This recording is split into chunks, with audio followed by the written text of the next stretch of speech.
Hola, muy buenas noches. Cuando son las 11 horas y 20 segundos exactamente, aquí estamos, Gregorio Parra en el control de sonido y aquí en el micrófono la selección musical y los comentarios como siempre, José Luis Tellez, dispuestos a comenzar nuestra última singladura. Ya sabéis que lo hemos venido diciendo las semanas pasadas que Música Reservata desaparece, se despide hoy ya definitivamente de Radio Clásica.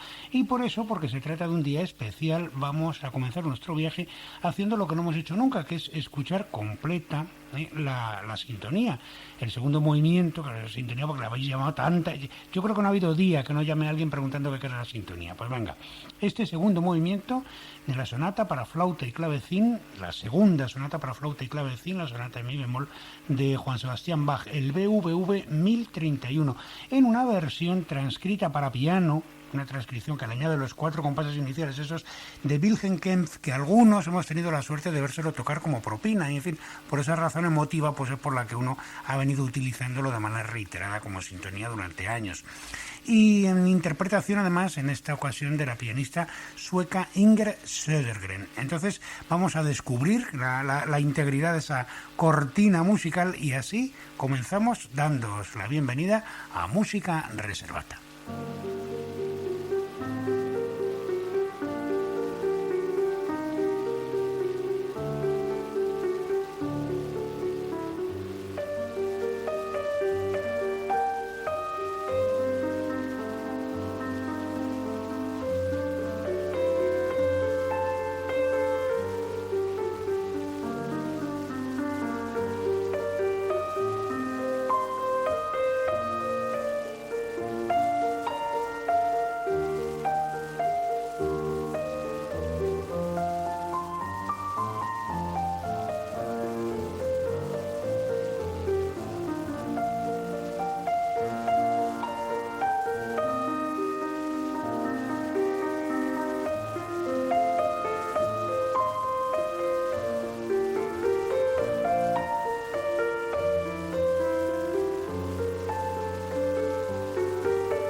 Bueno, pues aquí se terminaba esta sintonía que hoy hemos escuchado completa y de esta música de una elegancia singular que nos ha estado acompañando durante 114 encuentros, que se dice pronto, creo que no me equivoco en la cuenta. Vamos ya en materia, vamos a comenzar en nuestro siglo, nacido hace ahora 100 años, los va a hacer el próximo 31 de diciembre. Silvestre Revueltas, la gran esperanza de la moderna música mexicana, desdichadamente malograda por su fallecimiento prematuro con 41 años. Revueltas era de una familia humilde, pero bien aprovechadita, porque con ese apellido encontréis 4 artistas de primera magnitud dentro del firmamento estético mexicano de este siglo. Está él, Silvestre Revueltas, pero está José Revueltas, el escritor. Está Fermín Revueltas, que es el fundador de la famosa, de la escuela muralística mexicana, que es uno de los movimientos más importantes de la pintura de este siglo, pues lo funda el hermano de Revueltas. Y luego hay una Rosaura Revueltas, que es hermana suya también, 10 o 12 años más joven, que esta mujer además se ha muerto en el año 96, y que seguro la recordáis porque fue la protagonista de aquella película memorable, la más roja de las películas de la historia, que es La sal de la tierra, de Herbert Biberman, que es una película que se rodea en Estados Unidos, clandestinamente, que es una película rojísima que habla de la huelga de unos mineros y en fin, la voluntad revolucionaria de esta gente. No voy a contar la película ahora. En fin, lo que sí voy a contar es que a Rosaura Revueltas, cuando se descubre que se está filmando la película, que la tienen que rodar en varios estados, que se interrumpe el rodaje casi un año, que pasan 18.000 cosas, a Rosaura Revueltas la acaban deportando y la ponen en la frontera mexicana, pero vamos, por puro delito de opinión, y naturalmente ahí se le acabó la carrera a Rosaura Revueltas. Eso, cuento esto pues para que quede bien clarito, por si acaso no lo estaba para alguien, qué es lo que los amos del señor Solana entienden por democracia y por derechos humanos. Entonces es bueno recordarlo en unos momentos como esto, y cuando hablamos pues eso del gran Silvestre Revueltas, que ha sido pues eso uno de los compositores más originales de la primera década de este siglo. Revueltas estudió en México, luego trabajó al frente de la orquesta de Mobile en Alabama, y en el año 29 Carlos Chávez le llama como asistente de la Orquesta Sinfónica de México, y para esa formación compuso sus más llamativas obras. Le ha llamado Robert Stevenson, y con razón, tarjetas postales sinfónicas. Esto es muy gracioso ese término, pero en realidad está muy bien dicho, por la concisión de estas piezas, su energía, sus referentes fuertemente populares, muy coloristas, de una gran fuerza musical. La más famosa de estas piezas es que la tocan todas las orquestas, es Ensemalla, ¿no? En la música de Revueltas, pero no es Ensemalla lo que vamos a oír. En la música de Revueltas hay una fascinante mezcla, inextricable, podríamos decir, de brutalismo y de refinamiento, me voy a permitir decirlo así. Es un poco como sucede con las monumentales estatuas aztecas, ¿no? Que hay en ellas algo de monstruoso y al mismo tiempo algo muy refinado. También en otro orden de música pues pasa con la música de Pérez Prado, que también es una música muy brutal y al mismo tiempo muy refinada y muy original, ¿no? Vamos, se lo digo por Pérez Prado, que era un hombre que tenía la originalidad tal de escribir mambos en do menor. Claro, eso es algo, eso es de una depuración asombrosa, ¿no? Bueno, sin citar ninguna música folclórica, Revueltas crea un ambiente inconfundiblemente mexicano a través de eso, suenan, pues eso, las charangas populares, a través de una extraordinaria inventiva tímbrica, sobre todo de una escritura rítmica absolutamente original y un sentido de la heterofonía también absolutamente particular. Colorines, la pieza que vamos a oír se llama Colorines y estaba inédita porque os traigo la primera grabación que ha salido hace un mes, ¿verdad? Es una pieza soberbia de música orquestal, pero para pequeña orquesta que suenan como si fueran 6.000, ya vais a ver. Es una pieza del año 32. Con ella vamos a comenzar nuestra noche.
Bueno, este era Silvestre Revueltas, es que es inconfundible, qué música escribía, ¿no?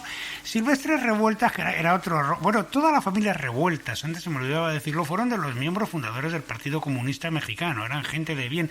Y Revueltas estuvo en España apoyando a las brigadas internacionales que defendían, como hemos dicho tantas veces la frase, la legitimidad republicana frente a la ilegalidad fascista. Pues sí, señor, y lo vamos a decir una vez más, y no va a ser la última.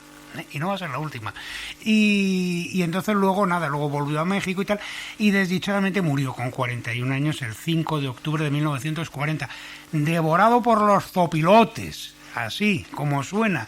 Y sí, me está mirando Gregorio Parra con una cara que si la vieseis, pues no, es verdad que murió de esta pintoresquísima manera, pero claro, es que con esta exuberancia de música no podía ocurrirle menos, la verdad. Bueno, esto era Colorina, es una pieza verdaderamente encantadora para abrir boca, y era la English Chamber Orchestra con Giselle Bendor. Es un disco que acaba de salir y que tiene también el Vale la Coronela y otras cosas. Y bueno, pues vamos a lo que vamos. Por cierto, lo primero que vamos es a deciros los teléfonos, como siempre. El 346-1202, que es el teléfono que os permite hablar, pues conmigo, porque sale aquí en la pecera, y luego el otro, el 346-1422, en donde Gregorio Parra, con el carácter esforzado y gentil que le caracteriza, os facilitará cualquier dato de tipo discográfico, del título de la obra o de lo que sea, pues porque ahí está con ese material en las manos, ¿eh? Pues venga, tras la efusión ultramarina vamos a la más dolorida y expresiva de las Italias.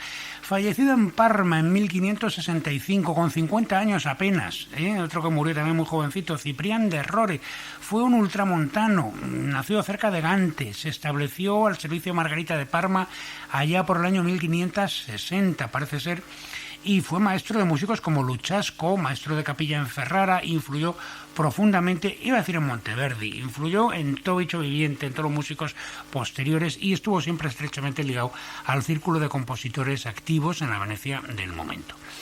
Con mucha razón escribió Einstein aquello de que toda la música de la segunda mitad del XVI, la música italiana de la segunda mitad del XVI, sería inconcebible sin Cipriano de Rore, y que de él depende, concluye Einstein, toda la dignidad de la escritura madrigalística. Eso está magníficamente bien dicho, efectivamente es así. Un soberbio ejemplo lo constituye esta pieza, que es una pieza además de circunstancias y que además está en lengua latina para mayor monumentalidad y seriedad de la cuestión, que digo que es pieza de circunstancias porque está escrita tras la violenta disputa que separó irremediablemente al duque Hércoles II de Ferrara y a su hijo, que abandonó la corte para no regresar nunca en vida de su padre, que falleció el 30 de octubre de 1599, lo que nos permite fechar un poquito por aproximación, por defecto, digamos, pues fechar esta impresionante pieza. Este madrigal, que ya digo es un madrigal motete porque está en latín, calami sonum ferentes, constituye una dolorida súplica para convencer infructuosamente, como os digo, de la necesidad de su regreso al hijo de Hércoles II. Basado exclusivamente en una figura cromática, exclusivamente, es una música de una intensidad extrañamente actual.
Bueno, ¿cómo es esta música? Es que le corta a uno el resuello, qué barbaridad.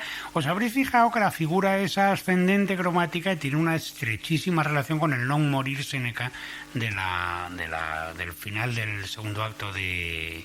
Me parece que es el segundo, no me acuerdo, del Incoronazione de Hipopea, que hasta allí se extiende la larguísima mano creativa de Cipriano de Rore. La versión era del Huelgas Ensemble, naturalmente, con esa sonoridad robusta, románica que tienen en ocasiones. Bueno, no vamos a cambiar mucho de época, hombre, un poquito, aunque sí de país, un siglo más adelante. Nos vamos a ir a la Inglaterra isabelina, que la teníamos muy poco atendida, muy desatendida, y que siempre ha sido uno de los referentes de música reservata. Allí se produce el gran florecimiento de la primera música de cámara. Lo hemos dicho en muchas ocasiones, los concerts de violas, a los que nos hemos prestado atención. Nacido en Devon en 1621 y muerto en Londres en 1677, Matthew Locke fue uno de los maestros de Purcell, ya sabéis. Pues fue un defensor de la música inglesa en los días del italianismo y bueno, Locke, que fue en realidad el creador del teatro musical británico, pues fue el músico más importante de su generación sobre todo a partir de la restauración en la persona de Carlos II, que ya sabéis que había estado en Francia, exiliado y tal. Y entonces este auge se produjo con la introducción de la moda francesa, escribiendo su mejor música de cámara explícitamente en el ejercicio de su cargo como ordinario, que hasta el título se importa de Francia, si os fijáis, ordinario para la música privada. Esto es lo mismo que el mismo título que tenían, por cierto, músicos en la corte del Rey Sol, ya sabéis. En fin, en semejante espíritu, Locke llevó a su apogeo la tradición específicamente británica del consort. La música de consort, digamos que es el último de los grandes cultivadores, y es una tradición que se remonta a los días de los Tudor. Es interesante señalar la importancia que Matthew Locke le daba a las fantasías, que eran ya un género que a estas alturas era un poquito arcaico, ¿no? Mucho más lo van a hacer todavía en la época que los escribe Purcell, medio siglo más tarde, todavía las hay. Purcell, como todos los grandes músicos, era otro fascinado por el arcaísmo, ¿no?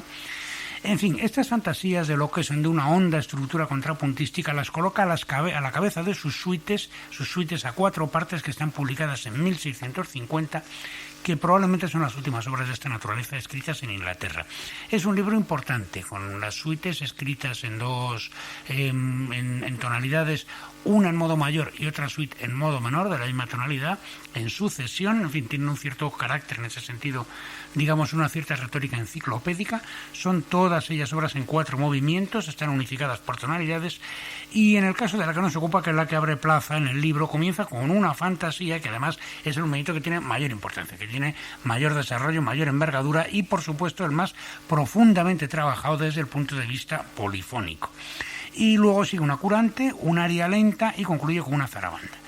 Locke es el continuador y desde luego más glorioso representante de la línea que comienza en John Jenkins, pues pasa por William Lowes, hemos oído música de los dos aquí varias veces, y finaliza con Christopher Simpson, ¿no? Entonces el último exponente ya es Matthew Locke.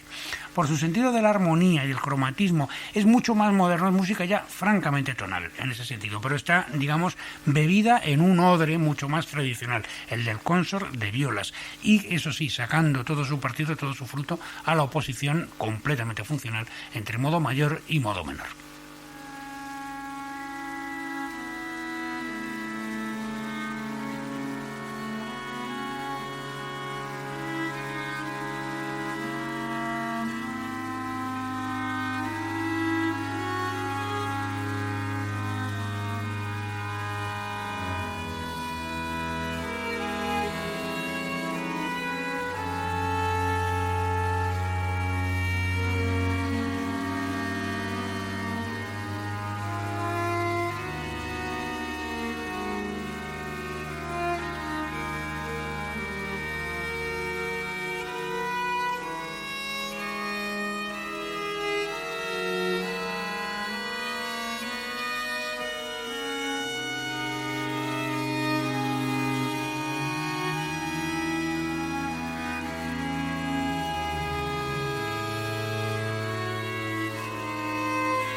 buenas noches, cuando son 11 en punto y 31 segundos de la noche, una hora menos en Canarias, con Gregorio Parra ahí en el puerto de Calderas y el capitán Telles con un tanto calafateado por esos súbitos fríos. Aquí en la sección musical en los comentarios, el micrófono, como siempre, zarpa nuestra goleta semanal a búsqueda de las islas nunca antes visitadas del océano de la música. Aquí levanta las velas una vez más, música reservada.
Bueno, esta era la primera suite del libro de suites en 4 partes de Matthew Locke, la suite en sol menor. Y la versión, claro que no podía ser, no hace falta decirlo, porque ¿quién van a ser? ¿Quiénes van a tocar la viola con esta expresión y con esta intensidad más que el Sabal y sus amigos? Era Hesperion 20, naturalmente. Bueno, vamos a ver. Yo no sé la de gente que ha llamado ya. La de gente que me parece que 10, yo no sé si no me quedo corto o largo. Parra me está diciendo que 15, 16 en este momento de personas que han llamado desde que empezó el programa preguntando que por qué se acabó el programa. Entonces yo no pensaba hacerlo, pero lo voy a hacer en público porque ya francamente ya estoy un poco harto de tenerlo que explicar, y sobre todo por una razón. Sobre todo lo voy a hacer por una razón: para que no hagáis cábalas. Porque todo el mundo que ha llamado tiene su tesis, y ya me entendéis lo que quiero decir. Entonces, para que no hagáis cábalas, la cuestión es la siguiente. Sucede que la dirección de la emisora, la edición de Radio Clásica, considera prioritario el hecho de entregar avances de los contenidos de la programación para publicarlos en la revista. A mí esto me parece perfectamente. Lo que sucede es que yo vengo a hacer el programa en directo para tener la libertad de elegir la música hasta el último instante. Segundo, que si tengo que entregar hoy y decidir hoy la música que voy a poner dentro de 3 meses, ¿qué queréis que os diga? A mí se me muere el ánimo, ya no me apetece, ya entiendo que el programa, para mí por lo menos y desde mi punto de vista, ya nace muerto. Y tercero, que si entrego los avances, pues evidentemente Música Reservata deja de ser el programa que yo quiero hacer, que es un programa, uno de cuyos ingredientes fundamentales, esto nunca lo he dicho así de claramente, bueno, digo hoy, uno de cuyos ingredientes fundamentales es la sorpresa de quienes lo escucháis. A ver qué nos va a poner el Tellez esta noche. Pues claro, a mí me ha gustado siempre jugar con eso. Entonces, bueno, pues no, cuento todo esto, pues ya digo, para que no hagáis más cábalas. El programa se termina porque exclusivamente yo no quiero presentar los avances para el próximo mes de octubre, que tendría que presentarlos pues el mes que viene, por las razones antedichas. Es un criterio, lógicamente yo no comparto ese criterio, pero lógicamente también es un criterio absolutamente legítimo, faltaría más, que yo respeto.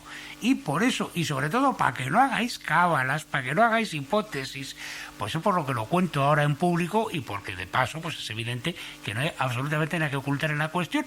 Así es que una vez dicho esto, por supuesto que podéis seguir llamando, pero ya lo he explicado, ya no me lo preguntéis más, ¿vale? Hablamos de otras cosas, o hablamos de eso también si queréis, yo qué sé, de lo que queráis. A lo que sí vamos es a oír más música. Vamos con más música y hacer más cerca del de esta es una historia célebre, la que acabamos de escuchar de Matthew Locke, que a Carlos II, que antes hablábamos de Carlos II, pues que a Carlos II, Estuardo, no le gustaban las fantasías de violas porque no podía llevar el compás con el pie. Así, no podía llevar el compás con el pie como si fuera, pues yo qué sé, pues una danza de cualquiera, ¿no? Y entonces odiaba las fantasías. No obstante, Matthew Locke las escribía. Claro, las fantasías es música que están en eso que Bukuresliev, terminología que nosotros hemos empleado aquí muchas veces, eso que Bukuresliev llamaba tiempo liso. Están las fantasías en tiempo liso.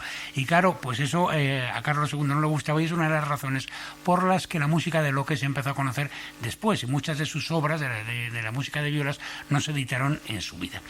En fin, acerca del tema de los ritmos y de los contrapuntos rítmicos posibles e imposibles, nada más adecuado y esclarecedor que nuestro próximo visitante, que además viene muy a cuento por motivos políticos, como decíamos antes, en relación con revueltas, porque si el desventurado compositor mexicano apoyó a la República en Ancarro, le pasó lo mismo, y además le cupo la gloria, lo hemos comentado aquí ya hartas veces, de ser declarado persona non grata en su patria, en Estados Unidos, por su actividad apoyando a las brigadas internacionales españolas. Estuvo aquí, batiéndose el cobre, defendiendo la legalidad republicana, etcétera, como antes decíamos.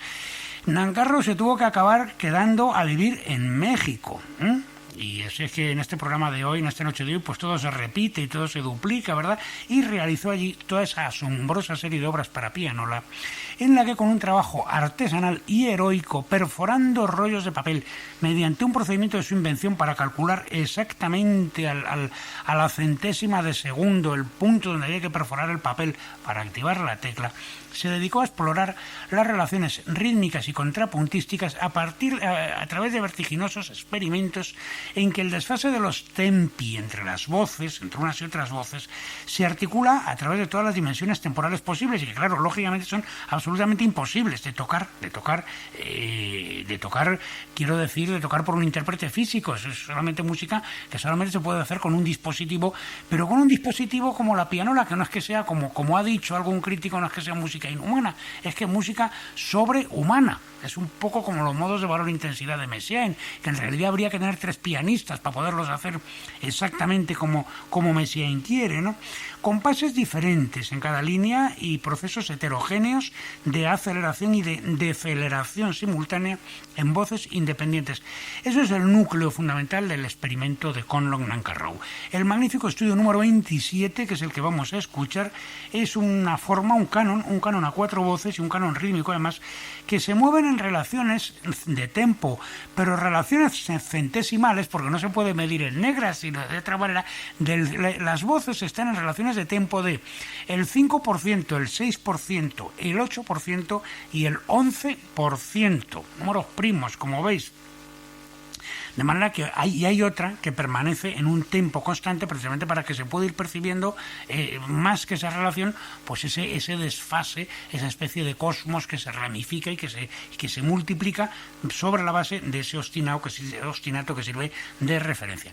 Intentar seguir el movimiento polifónico, que no se puede, pero bueno, el movimiento polifónico imitativo así creado es una de las experiencias musicales más singulares que uno pueda afrontar. Mucha atención. Fijaos.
Bueno, buenas noches. Aquí estamos, buenas noches. Estamos despidiéndonos de oyentes que nos llaman enfebrecidos. ¡Qué barbaridad! No se imaginaba uno tener una audiencia tan entusiasta y sobre todo tan numerosa. Atropéllanse las voces en las líneas telefónicas. Se atropellaban pues como se estaban atropellando las propias voces en la música de Conlon Nancarrow, cuyo maravilloso estudio 27º para piano acabamos de escuchar en los pasados 6 minutos. Conlon Nancarrow, un rojo, le hubieran hecho un daño colateral hoy, le hubieran hecho un crimen de guerra humanitario, humanitario, eso sí, claro, faltaría más, ¿no? Y bueno, como siempre, de lo más reciente a lo más lejano que también resulta a la postre lo más próximo. Esto es una petición de una dama de Sitges que me conmovió tantísimo la semana pasada que aquí le voy a poner esta pieza maravillosa de Beatriz de Día, la condesa de Albón, hija de Margarita de Borgoña y de Gilles IV, esposa de Guillermo II de Poitiers y pariente política, claro, por lo tanto, de Leonor de Aquitania. Esta mujer fue una poetisa trovadoresca de quien la crueldad del tiempo ha rescatado tan solo 5 poemas bellísimos, uno solo de los cuales conserva música, y ese es el que nosotros vamos a escuchar. Es una melodía de una belleza desolada e inolvidable, de una singular compacidad estructural, con una especie de sección recurrente cadencial derivada, que es un acortamiento de la primera frase que se va a oír y que actúa como una recurrencia en 3 puntos de la frase, ¿verdad? En cierta medida es un poco como un rondo, no es un rondo, pero en cierta medida es como un protorrondo. Nacida esta mujer parece ser hacia 1140, la condesa de Die es uno de esos seres enigmáticos quien el único jirón que el tiempo nos ha permitido conocer nos la restituye envuelto en un misterio y en una hermosura cuya música verdaderamente incrementa en lugar de disipar. El texto larguísimo, no puedo...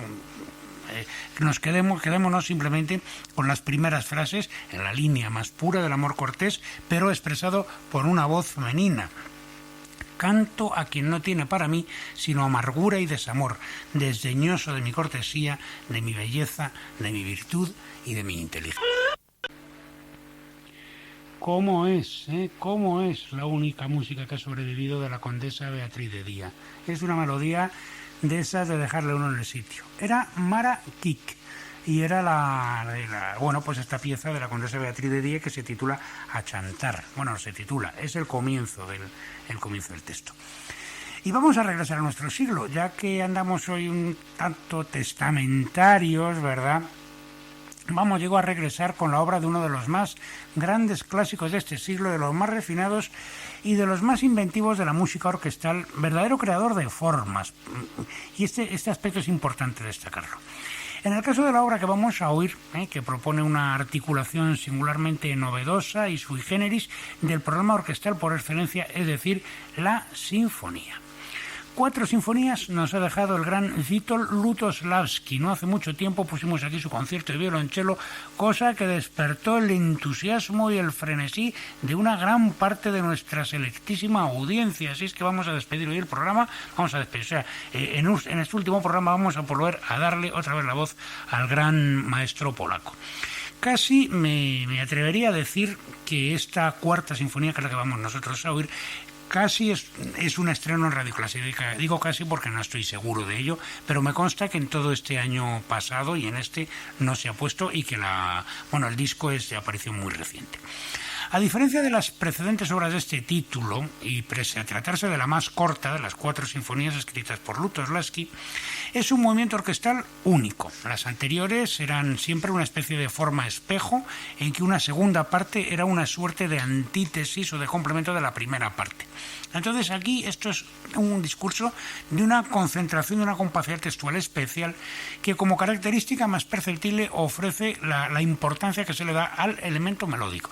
La obra es del año 92, es decir, 2 años antes del fallecimiento del compositor, y llama la atención desde luego la transparencia y la depuración de la escritura.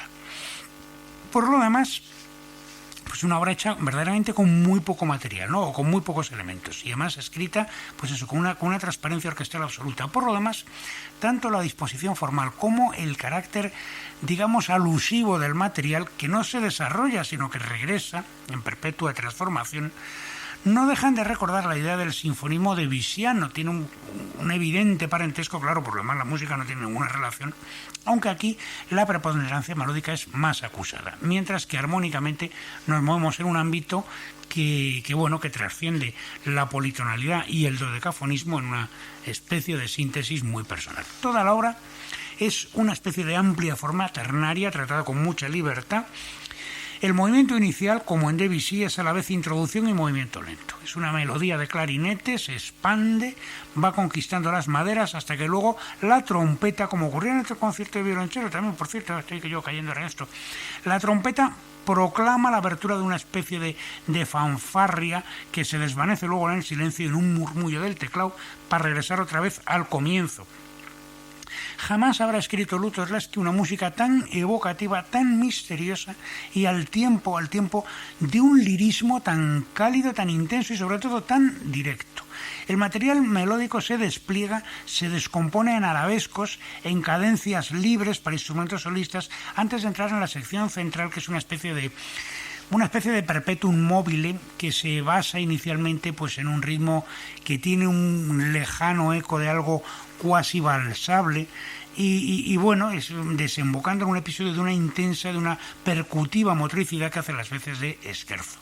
Finalmente la obra regresa al material, o por mejor decir, al ambiente del comienzo de un modo transformado y luego se va, podríamos decir que difractando, que es una palabra que le decimos mucho aquí en música, lo hemos dicho muchas veces en música reservata, en sucesivas cadencias de solistas. Hay una de violín que parece que la obra se fuese a acabar por la pura extinción, cadencias semi-improvisadas. Ya sabéis que el gran maestro polaco ha sido uno de los primeros y de manera más eficaz en escribir escritura aleatoria pero controlada. Y en fin, y así como dice Sancho Panza en cierto memorable pasaje del Quijote, cuando Don Quijote le da la carta que tiene que llevar a Dulcinea, cuando él se pone a imitar la penitencia de Beltenebros en Sierra Morena, y entonces luego quiere Sancho repetir la carta que le ha escrito su amo y dice un disparate, y entonces, por querer decir por aquí va discurriendo, dice por aquí iba escurriendo, que parece que se refiriese al agua que rezuma de un botijo. Es maravilloso Cervantes. Bueno, eso es una cosa, pero ese es otro tema. Algún día volveremos y hablaremos de Cervantes ampliamente. Pues por ahí va escurriendo, digo, la música, antes de una seca y enérgica coda que concluye la obra de una forma rotunda y al mismo tiempo enigmática. Es una música de una oscuridad y de una grandeza sombría absolutamente inolvidables. Esta cuarta sinfonía es algo así como una síntesis depuradísima, no ya de los estilos y de los muchos hallazgos tímbricos y rítmicos del maestro de los juegos venecianos, sino una verdadera síntesis que clausura su obra y que renuncia voluntariamente a toda modernidad aparente, ¿verdad?, para quintesenciar sus rasgos, ya digo, no ya sus rasgos personales, sino una asombrosa organicidad interna de lo que es una verdadera quinta esencia del propio pensamiento sinfónico occidental.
Esta era la cuarta y última de las sinfonías de Witold Lutosławski, un movimiento orquestal verdaderamente impresionante y en cierto sentido estremecedor, vamos.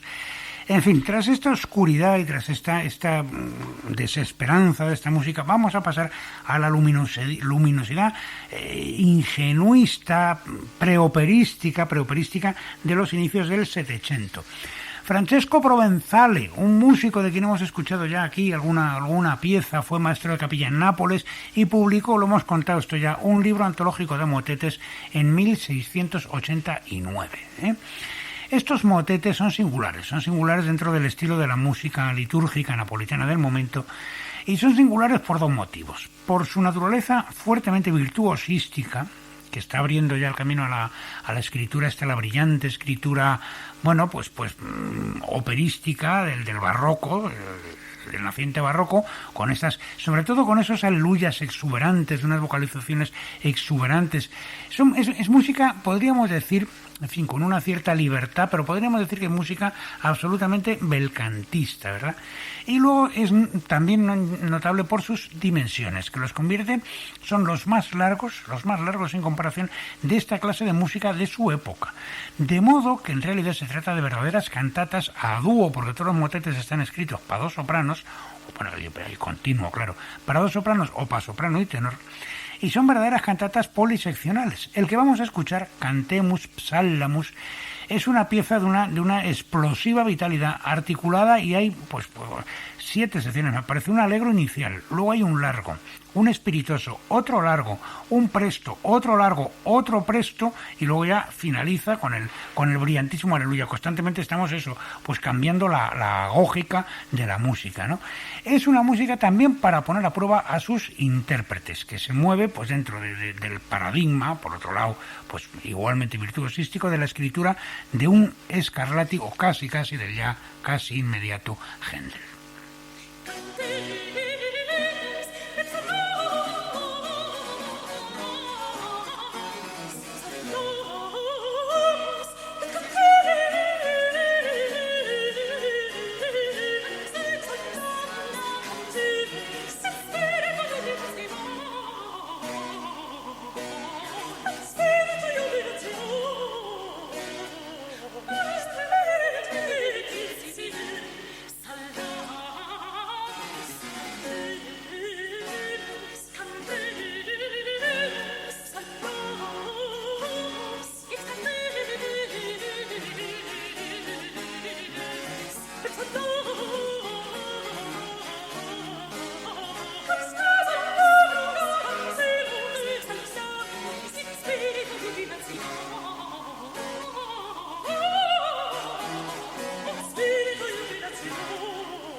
Este era un motete de Francesco Provenciale, Cantemus Psallamus, y eran Roberta Infernici y Emanuela Galli y la Cappella di Turchini que dirige Antonio Florio.